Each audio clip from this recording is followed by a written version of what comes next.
Moi, je voudrais plus focaliser ma présentation sur, relier ce qu'a dit Sven en disant clairement que la data, c'est vraiment un sujet très important dans l'organisation. Enfin, on l'a tous dit. Mais Sven a porté l'attention sur le data leader, ce qu'on appelle le Chief Data Officer, ou chez Gartner, on appelle ça le Chief Data and Analytical Officer. Et moi, je voudrais focaliser ma présentation là-dessus, sur comment le Chief Data Officer peut répondre à tous ces enjeux-là et comment doit-il se préparer pour le succès de monter une entreprise, justement une organisation data-driven. Ma présentation va être, mes slides vont être en anglais, je suis désolé, mais par contre, je vais essayer de bien sûr parler en français. Donc là, c'est juste ma bio pour vous dire un peu voilà ce que j'ai fait, mais ça, je me suis présenté déjà. Donc, je vais passer rapidement sur cette slide-là. Donc, tout le monde a dit ça, hein. Data, c'est voilà, c'est un asset qui est vraiment très important et qui peut générer beaucoup de business outcomes. Donc, vraiment de la valeur dans l'organisation. On est tous d'accord là-dessus. Mais avec les stats Gartner, on voit que c'est très difficile. Clairement, parce que est-ce que réellement les teams data contribuent au succès? À vrai dire, c'est pas le cas. Et que 44% qui arrivent à générer de la valeur dans l'organisation.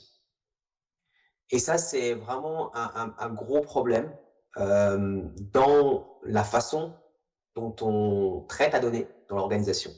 Donc, quand on dit que la data est très importante, que ça peut générer beaucoup de choses, etc., il faut bien la gérer, il faut bien la manager, il faut la gouverner, etc.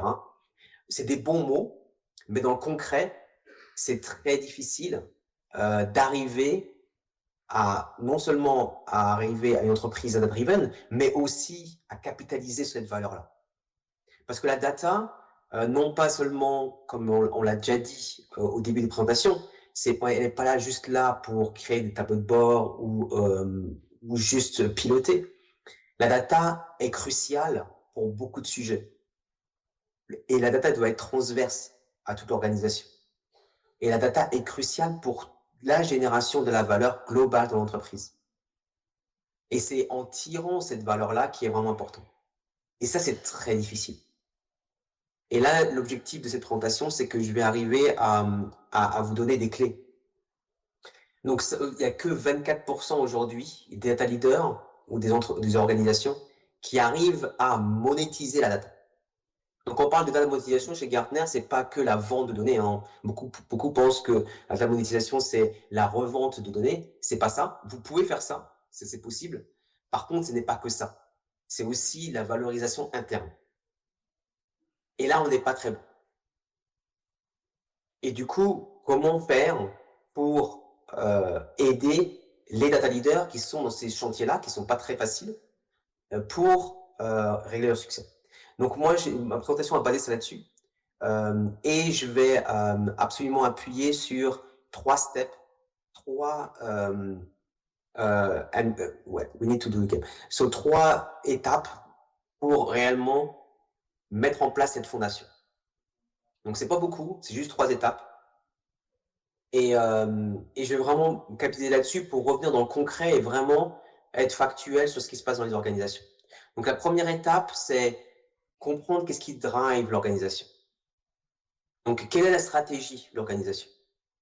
Quand on est dans la fonction publique, ok, on est vraiment lié aux citoyens, clairement. Donc on veut bien sûr utiliser l'argent public pour la redonner aux citoyens, pour la rendre beaucoup plus effective, pour créer beaucoup plus de valeur dans la vie de tous les jours pour l'ensemble des citoyens. Mais il n'y a pas que ça. Il y a aussi beaucoup de choses. Dans la fonction publique, on parle aussi d'être plus efficace, d'utiliser l'argent, optimiser aussi, etc. Donc, c'est vraiment important que le data leader, on a beaucoup parlé aujourd'hui aussi de technique, de technologie, mais ce qu'on dit chez Gartner, c'est que le data leader doit non pas être un leader technique, mais un leader métier, un leader business. Et ça, c'est vraiment important. Si le data leader ne comprend pas, n'arrive pas à comprendre la stratégie d'entreprise, ne passe pas du temps à bien identifier quels sont les leviers de croissance, les leviers de valeur pour l'organisation, on se trompe. Le leader doit changer. Il doit repenser sa façon dont il travaille. Et là, c'est vraiment important. Et comment on fait? Il y en a beaucoup qui me disent, ouais, mais on n'a pas ça. Dans l'organisation, c'est difficile, on n'a pas de stratégie, il n'y a rien qui est établi, etc. C'est pas grave. C'est pas ça qu'on demande. Si on n'a pas de stratégie dans l'organisation, c'est pas grave. Chaque pilier a ses objectifs. Donc, qu'est-ce qu'il faut faire? Il faut aller dans les business units et puis travailler avec eux pour savoir qu'est-ce qu'on doit faire. Est-ce qu'on parle de réduction de cost? Est-ce qu'on parle de employé satisfaction? Parce qu'on a beaucoup de gens qu'on perd. Donc, la satisfaction employée est vraiment très importante parce que c'est partie maintenant des gros enjeux de l'organisation. Est-ce qu'on parle de la transparence des activités? Parce qu'on a besoin de ça. Parce qu'on a besoin d'accélérer la transformation digitale, ce qu'on entend beaucoup dans le service public. Qu'est-ce qu'il faut faire? C'est quoi les gros enjeux de l'organisation? Et ça, c'est vraiment important de penser à ça et de comprendre qu'est-ce qui drive l'organisation. Et souvent, ce qu'on entend, parce que je parle beaucoup avec beaucoup de leaders au sein de l'Europe et au sein de l'organisation, donc ce qu'on voit, c'est qu'on entend beaucoup les choses techniques. Donc par exemple, ouais, on a une pauvre qualité de données, les données sont en silo, dans l'organisation, c'est difficile, il faut qu'on ait un MDM, etc. Lorsqu'on parle comme ça, on perd tout le monde. On passe de la data à un sujet très technique. Il nous faut la technique. J'ai pas dit qu'il ne faut pas la technique, mais c'est pas ça l'enjeu. Comment un data leader doit se présenter et doit comprendre les choses, il doit parler de qu'est-ce qu'est la valeur que ça fait. Donc on doit passer au why, au pourquoi. Donc si on veut faire, on a un problème de qualité de données, qu'est-ce que ça engendre dans l'organisation? Donc là, typiquement, l'exemple que je vous ai mis sur la slide, c'est typiquement un problème de procurement, par exemple. Ou pourquoi?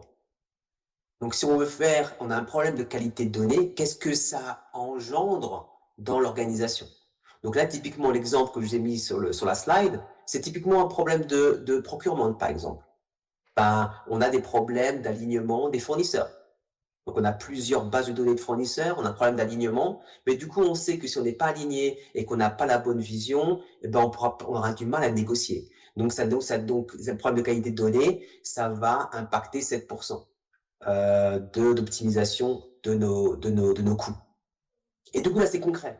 Là, on parle de choses concrètes. Là, on sait que si on règle un problème de qualité de données, on va pouvoir optimiser les coûts de tous nos achats. Et du coup, ça donne réellement l'impact qu'on va aborder avec la data. On n'est plus dans un sujet technique, on ne parle plus de MDM pour du MDM, on parle du MDM pour 7% d'optimisation des coûts. Et ça, c'est vraiment important d'avoir cette façon de penser et cette façon d'arriver à engendrer la valeur. On a beaucoup parlé, une belle présentation sur les risques, etc. Tout ça, c'est des beaux sujets, mais souvent, le problématique, c'est que les data leaders qu'on voit dans les organisations sont plutôt côté IT et très techniques. Aujourd'hui, il faut repenser ça et avoir un data leader qui est plus orienté vers les métiers. Ça, c'est la première étape. La deuxième étape, c'est ce qu'on appelle le power map. Donc, dans la vraie vie, on a parlé de la data, etc., mais la data ne vit pas tout seul. On a besoin de sponsors. On a besoin des gens de métier. Il y a sûrement des gens dans la salle qui sont peut-être en dehors de la data, ils sont dans les métiers, c'est peut-être des dirigeants financiers ou dans le marketing, etc. Ce qu'on appelle, nous, le stakeholder. Donc, tous nos personnes à qui on travaille pour développer des cas d'usage data. Et ces personnes-là sont nos sponsors. Ce sont eux qui vont nous aider à mettre en place cette valeur de la data. Et ce sont des humains. Encore aujourd'hui, on n'est pas encore arrivé à la robotique AI, ce sont encore des humains. Et les humains ne sont pas que rationnels, ils sont aussi émotionnels. Et du coup, le power map du stakeholder est vraiment important. Parce que tout ce qu'on veut chercher, c'est la valeur. Mais la valeur, il faut croire comme on est dans la data et comme on est très analytique, on pense toujours que la valeur, elle est dans les facts, le rationnel. Donc c'est l'autre com. Mais par moment, il faut comprendre qu'il y a aussi le belief, il y a aussi l'émotionnel. C'est vraiment important. Un stakeholder, un métier, un leader, a aussi des intérêts personnels. Et ça, c'est vraiment important pour l'organisation, parce que chacun a sa vie, chacun a ses émotions. Et par moment, la valeur qu'on va créer n'est pas forcément liée à quelque chose de rationnel, mais elle peut être liée à quelque chose d'émotionnel. Et ça, c'est vraiment important de nouer cette relation pour un data leader, de nouer la relation avec ses stakeholders autour de l'organisation pour comprendre toutes ces personnalités-là, pour comprendre avec qui on travaille, pour pouvoir accélérer la data. Et ça, c'est vraiment important. Et c'est pour ça que on ne voit pas souvent data leaders créer leur power map de stakeholders. Il faut pouvoir faire ça, pouvoir faire cet exercice-là pour dire ben, qui sont nos stakeholders qui sont mes supports et qui comprennent la valeur de la data et à qui je peux accompagner, et qui sont mes détracteurs, qui sont les personnes qui sont opposées à la data. Il faut être honnête. Dans l'organisation, il y a des personnes qui ne comprennent pas ça. Il y a des personnes qui veulent toujours faire du gut feeling. Il y a des personnes qui ont toujours travaillé de cette façon-là, et si on fait une transformation, c'est difficile pour eux, et même au plus haut niveau. Et ça, il faut le reconnaître. Il faut pouvoir se positionner dans une map. Il faut savoir qui on peut influencer et qui on n'arrivera pas à influencer. Et c'est vraiment important en tant que data leader, parce qu'on parle de leadership là, il faut vraiment être conscient des enjeux pour pouvoir savoir comment contrecarrer ça, parce que notre objectif, c'est de pas d'emmener tout le monde, pas forcément, c'est d'emmener la majorité pour qu'on puisse accompagner l'organisation dans le bon train. Et ça, c'est vraiment important pour un leader. Le troisième étape, on en a déjà parlé. Si on veut monter une data-driven organisation, on a parlé de culture. Et chez Gartner, on appelle ça le data literacy. Donc, data-driven culture, c'est vraiment important. Et c'est vraiment une responsabilité du data leader. Alors, j'ai déjà rencontré des data leaders qui disent non, c'est pas chez moi, c'est chez la RH parce que ça parle de la formation. Moi, je m'occupe pas de la formation, donc c'est pas mon sujet. C'est faux. Un data leader doit aussi être responsable de ce qu'on appelle la data-driven culture. Pourquoi? Parce qu'il faut que tout employé dans l'organisation qui utilise la data doit être assez formé, doit être suffisamment, avoir une capacité assez suffisante. Tout dépend du niveau, tout dépend de ce qu'ils font, bien sûr, mais on doit avoir une stratégie par rapport à ça pour justement décupler la valeur, encore une fois, par rapport à la step numéro 1, pour qu'on puisse encore plus créer de valeur avec la data. Et ça, c'est vraiment important de le mettre ça en place et de comprendre que c'est une étape très importante dans l'organisation.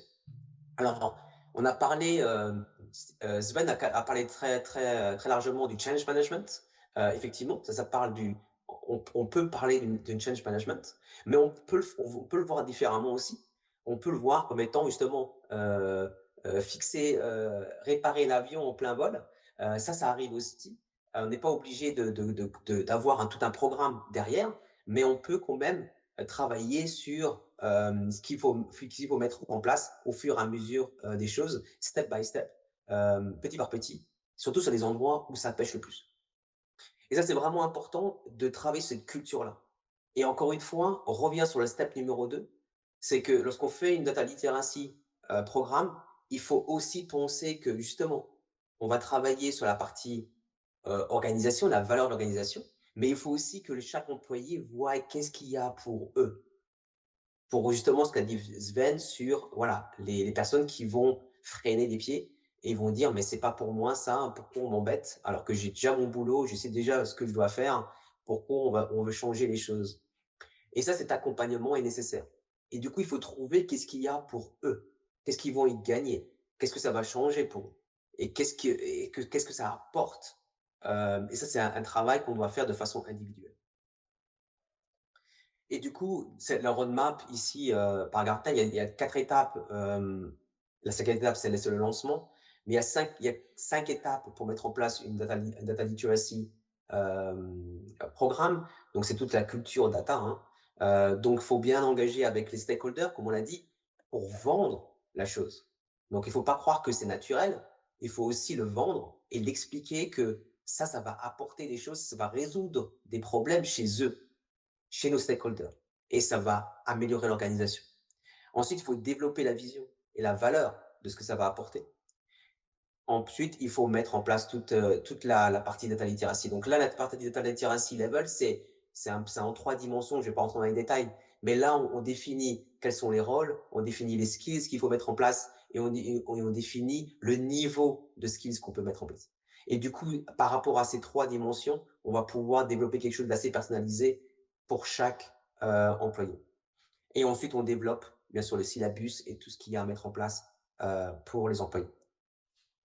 Moi, je voudrais finir sur des case studies parce que si Mohamed Saad a parlé de beaux case studies et c'est des choses qui sont très intéressantes, notamment sur la partie qu'est-ce que font les autres et surtout qu'est-ce que ça peut apporter des fonctions publiques. Donc moi, je voudrais parler du premier cas de case study qu'on a ramené chez Gartner, c'est la partie Turkey City Data. Donc Turkey City, je ne sais pas si vous connaissez, mais c'est une ville Turkey, c'est une ville qui est située en Finlande. Et cette ville-là, c'est très intéressant. Ils sont plutôt partis exactement de cette façon-là, en disant que si la data, tant qu'elle est fragmentée, on n'arrivera pas à développer de la valeur. Et pour eux, la valeur, c'est des sujets concrets qui résout des business problèmes concrets. Donc clairement, pour une ville, c'est route optimisation, c'est un des cas concrets, et la fraude détection, deuxième cas concret. Donc c'est des cas business concrets, etc. Et ils savent que lorsqu'on a des données fragmentées, c'est le pire des choses pour une organisation. Il faut qu'on arrive à les croiser, il faut qu'on arrive à comprendre ce qui se passe pour pouvoir définir ça. Et eux, ce qu'ils ont mis en place, ce qui est intéressant, ce qu'on voit de plus en plus dans la partie data, là je rentre dans le cadre de la technique, c'est le knowledge graph. Pourquoi? Parce que justement, c'est ça qu'ils ont réussi à mettre en place pour définir cette route d'optimisation.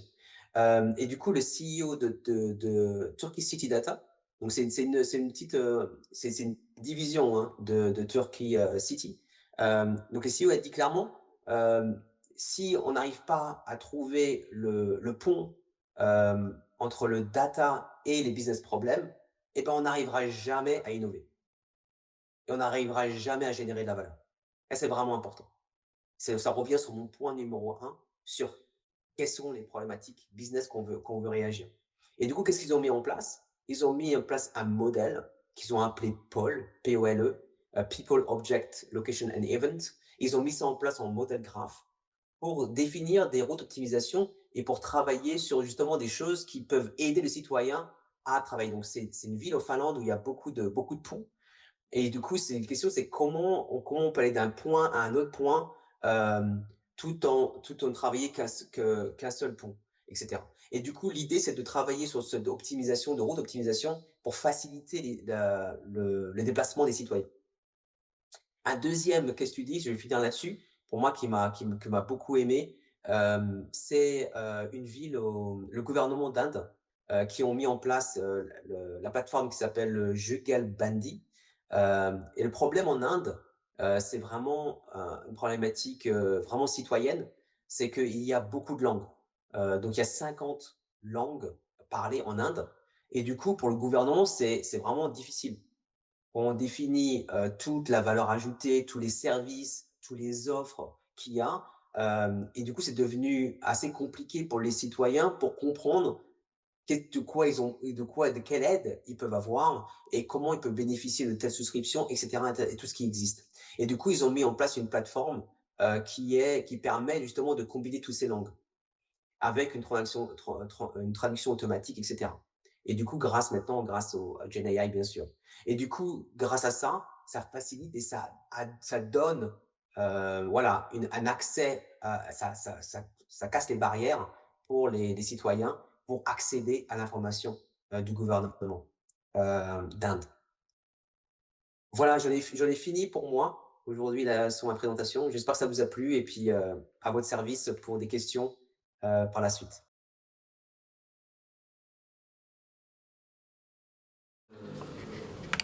regardez peut-être, il y a un white paper en fait qui reprend tout ça. L'idée c'est d'abord le contexte en fait de la mise en place de ce dispositif.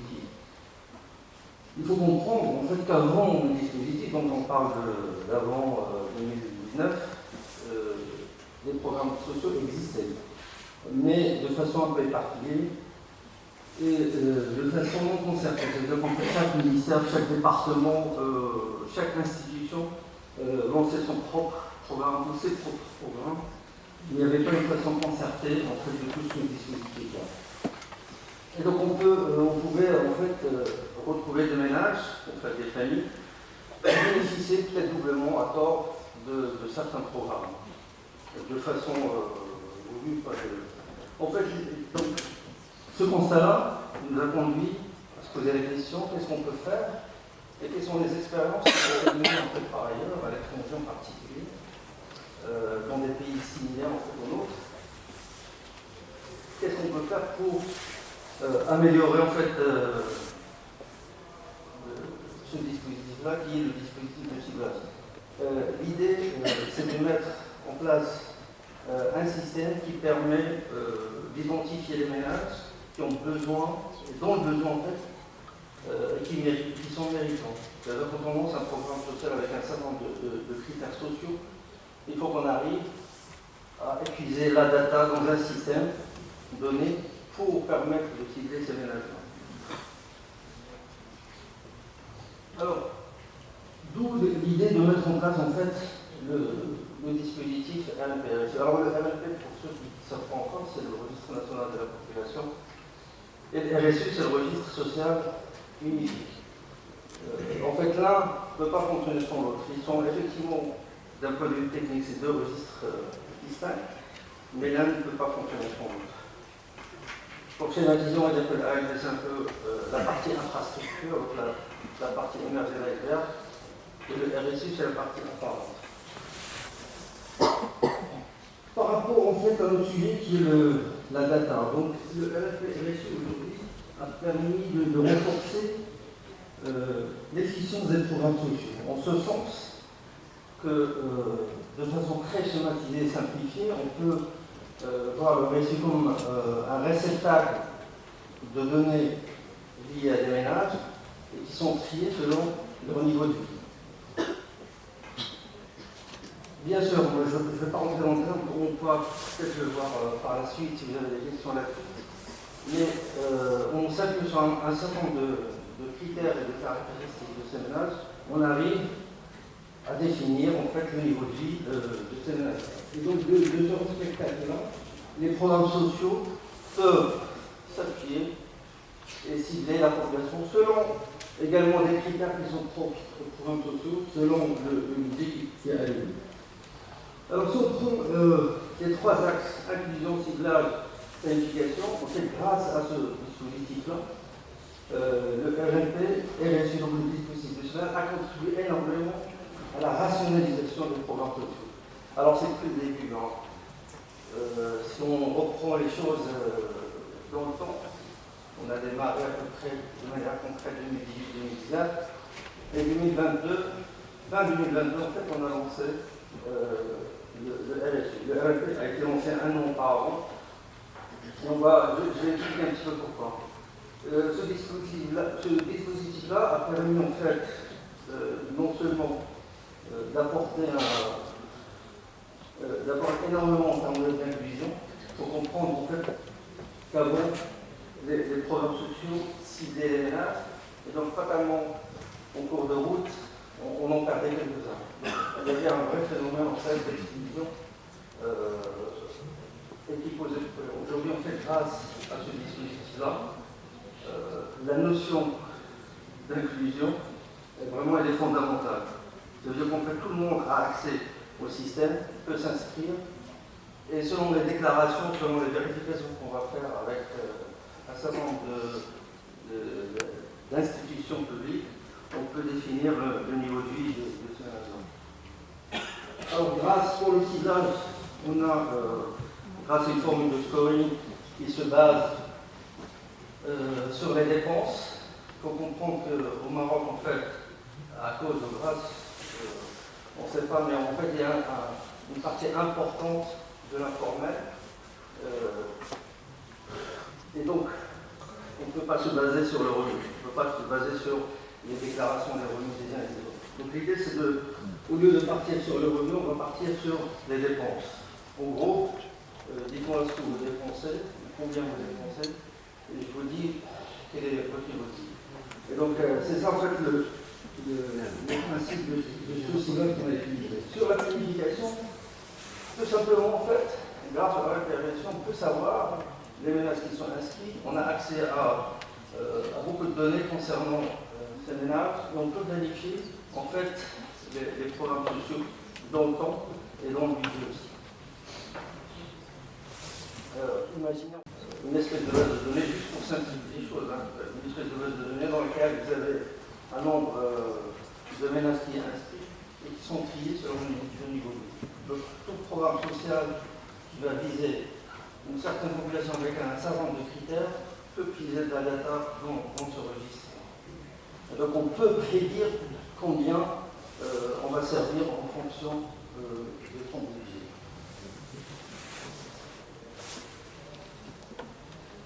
Alors peut-être quelques mots sur le dispositif, même si je n'ai pas spécialement fait, en tout cas le temps n'est pas... en tout cas, l'occasion par n'est pas là pour rentrer dans le détail des dispositions lui-même, mais l'idée c'est vraiment de donner quelques éléments pour ceux en tout cas qui n'ont pas suivi de très près ce bon projet national. Il y a trois piliers en fait dans le dispositif. Il y a le RMP dont j'ai parlé tout à l'heure, le RSU également, et il y a l'ANR. L'ANR, c'est la contrainte de registre qui, elle, dans la loi, est supposée donc gérer les deux registres. Aujourd'hui, le ministère de l'Intérieur, il fait office de l'ANR, en attendant la mise en place de l'ANR. Alors, pour le parcours, ça c'est un point important parce que ça c'était un des grands challenges en fait de ce dispositif-là, c'est de proposer un parcours simplifié aux citoyens. Il faut évidemment s'inscrire dans le premier registre qui s'appelle RFP, qui est orienté individu. Et donc là, on va se déplacer à l'annexe administrative dans le centre de service aux citoyens pour avoir collecté des données qui sont relatives à l'individu. Et ensuite, on s'inscrit dans le RSU, mais cette fois-ci avec le ménage. Donc le RSU, c'est la notion de ménage. On ne s'inscrit pas individuellement dans le RSU, sauf si on vit tout seul. Alors le RLP va vous octroyer un identifiant, un IDCS, qui est unique, donc il est avec la personne, il meurt avec, il ne se reproduit jamais. Donc il est sur 10 chiffres, il est complètement neutre, aucune signification. On ne peut pas déduire, par exemple, le genre ou le lieu de naissance de la personne. Donc on ne peut rien déduire, il est complètement neutre. Dans le RSU, on va utiliser l'identifiant de chaque individu pour construire le ménage. Et ensuite, le programme social. Alors le programme social, avant le dispositif, on était obligé de reprendre toute l'histoire, j'allais dire, avec le ménage qui veut bénéficier. C'est-à-dire qu'il faut remplir tout un dossier avec les pièces justificatives, etc. Donc pour éviter tout ça, on a travaillé sur ce parcours-là pour le simplifier. Et donc le programme social ne demande plus rien. Il suffit de donner son identifiant donc, du ménage et toute la data existe.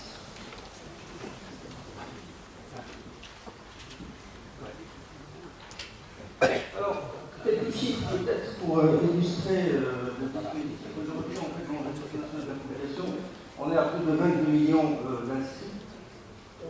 Et dans le registre social, on est à plus de 19 millions. Mais là, il faut raisonner plus en ménage. On est à plus de 5 millions de ménages qui sont inscrits dans le RSU. Et en l'espace de 2 jours. Précisément l'espace de 2 jours. Et donc c'est une très belle réussite en tout cas pour ces deux registres, pour avoir inscrit en fait, on parle presque un peu plus de la moitié de la population.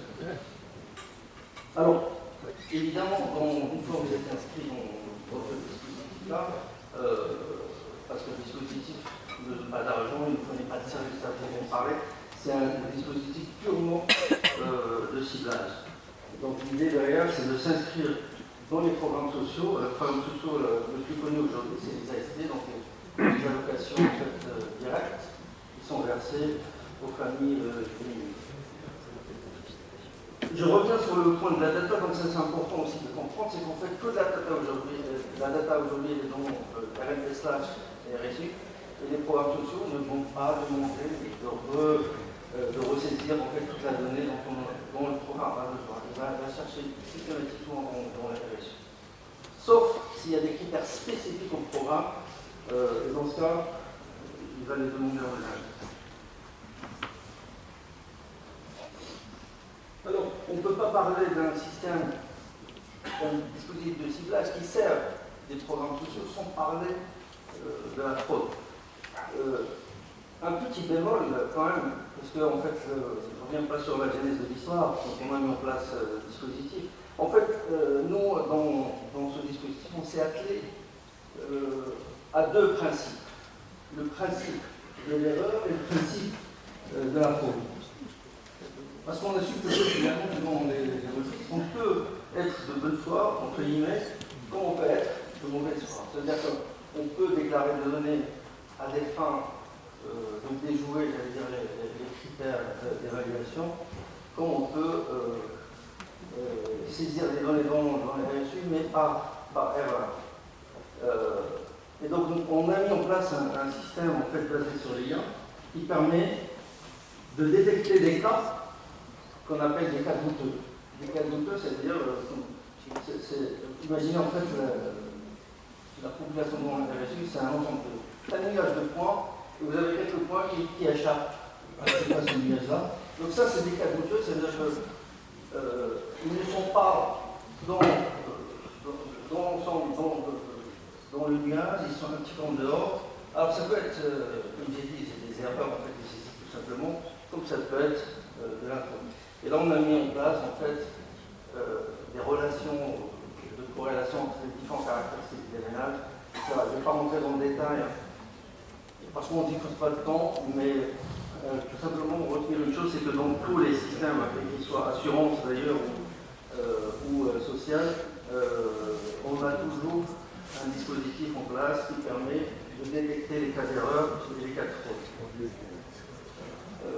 Et aujourd'hui, en fait, on l'utilise on s'entraîne également dans les programmes pour essayer de détecter, de corriger en fait les cas d'erreur. On a incité, on n'est pas dans un objectif en fait d'aller faire la chasse aux sorcières, plutôt que on est plutôt dans un mécanisme en fait d'aller chercher les gens et de les amener à corriger leurs données. Et on fait fi en fait de leur intention initiale. Et donc ça c'est important. Aujourd'hui, on est très fiers en fait de cette histoire. Parce qu'en très peu de temps on a réussi à inscrire autant de gens. Alors c'est pas fini hein, parce que le dispositif une fois sur place, la data une fois sur place, elle a besoin d'être mise à jour de manière constante. Et donc ça c'est un challenge, c'est un des gros challenges, j'allais dire, qu'on vit en ce moment. Alors je ne vais pas parler du cadre légal du dispositif, mais il y a une loi, la fameuse 72-18, qui régit en fait les deux registres et la création d'ARN. Un point important,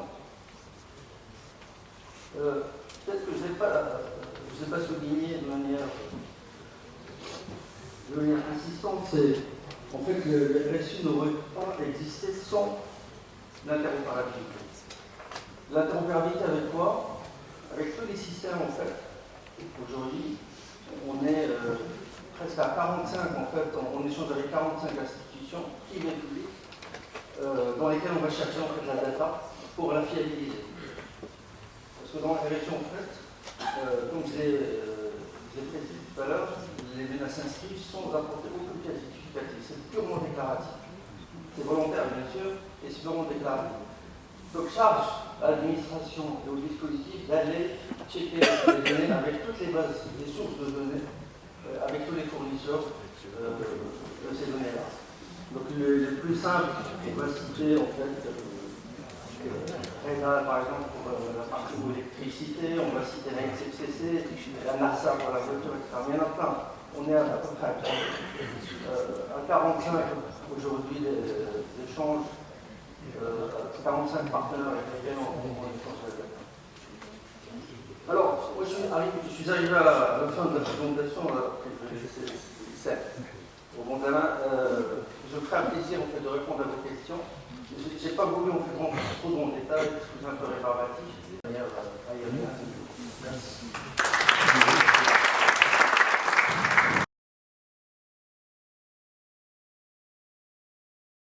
Bonjour à tous. Je suis ravie aujourd'hui de partager notre expérience concernant l'implémentation de la gouvernance data. Je n'ai rien préparé, donc je vais juste parler de notre expérience. Comme l'a souligné Monsieur le directeur, tout au début, en tout cas lors de l'ouverture de cette session, nous sommes un organisme qui est très conscient de la richesse je préfère peut-être utiliser ça. En tout cas, nous sommes très conscients de la richesse de notre patrimoine data. Alors tout au début, on s'est posé quelques questions.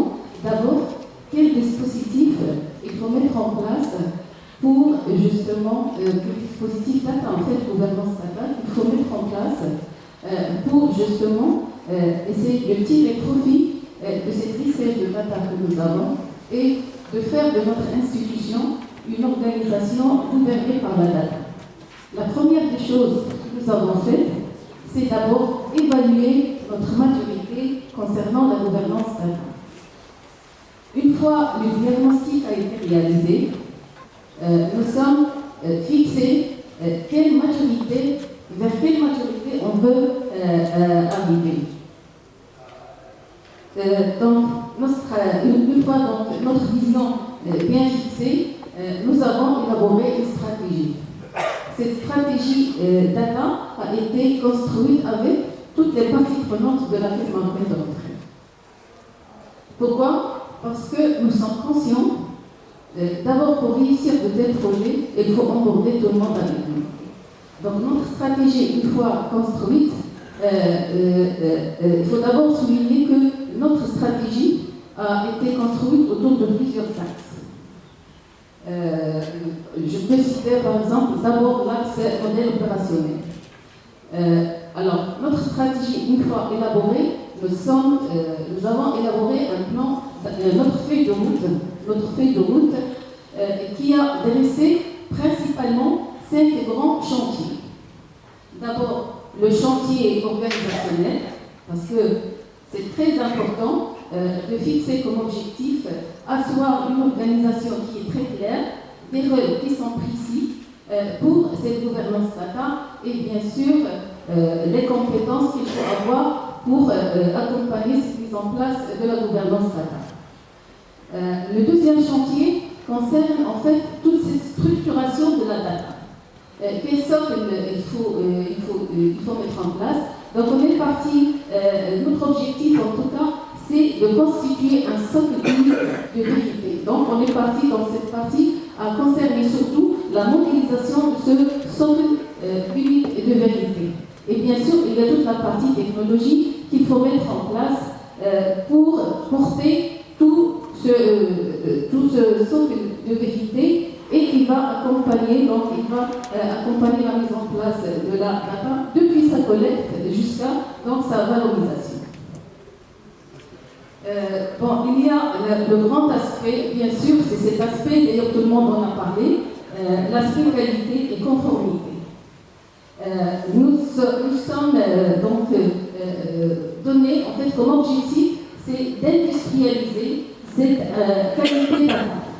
Bien sûr, industrialiser la qualité et la piloter, que ce soit en termes de qualité ou de conformité. Voilà, et bien sûr, ce qui nous intéresse tous, c'est cette valeur qu'on peut tirer de la data et bien sûr tout ce qui est produit data. Et donc on s'est fixé aussi des objectifs pour mieux justement explorer cette data et offrir les produits qu'il faut, qu'il faut pour piloter nos décisions. Donc une fois notre feuille de route élaborée, on est passé bien sûr à la mise en place. On est en train aujourd'hui d'implémenter notre gouvernance data. Cette implémentation, aujourd'hui, on a d'abord commencé, bien sûr, par cette partie organisationnelle. Nous avons commencé par nommer le CDO qui va porter toute cette partie, tout ce chantier de mise en place. D'ailleurs, je suis le CDO de la CMR. Donc, une fois on a nommé le CDO, on a institué les rôles qui sont définis par ces standards. On a parlé de steward, on a parlé de owner, on a parlé aussi, il y a d'autres profils, le DPO, etc. Donc, nous avons commencé par instituer ces rôles-là et nous sommes partis et nous avons aussi nommé, mais on a pris donc prioriser un métier. Nous avons commencé par nommer ces nouveaux rôles. Donc aujourd'hui, on sait très bien qui est le propriétaire par rapport à quel domaine, etc. Le steward conseil. Alors tout ça c'est bien, mais bien sûr il faut tirer donc ce profit. On a, j'ai oublié de dire qu'en fait, on est conscient que la réussite de ce genre de ce projet ne se fait que si donc, tout le monde est acculturé et emporté avec nous de cette expérience. Donc nous avons organisé beaucoup de sessions de sensibilisation et d'acculturation. Alors, pour mettre en place notre gouvernance, on est parti vers cette démarche progressive orientée plus qu'à l'usage. Donc, il faut identifier ce qu'à l'usage. Pour les identifier, on s'est adressé bien sûr au métier, parce que les cas d'usage à implémenter devront être des cas d'usage qui parlent et qui portent en fait, qui parlent au métier et qui devraient être justement au service du métier. Donc on a organisé des sessions de médiation, ce qui nous a permis de recenser un certain ensemble de cas d'usage et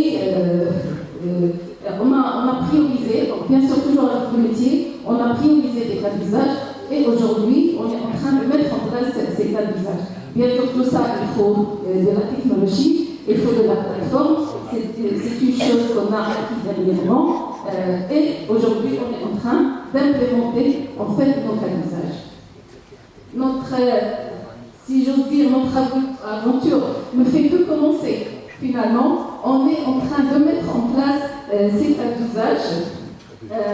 On est conscient que la réussite de ce genre de ce projet ne se fait qu'avec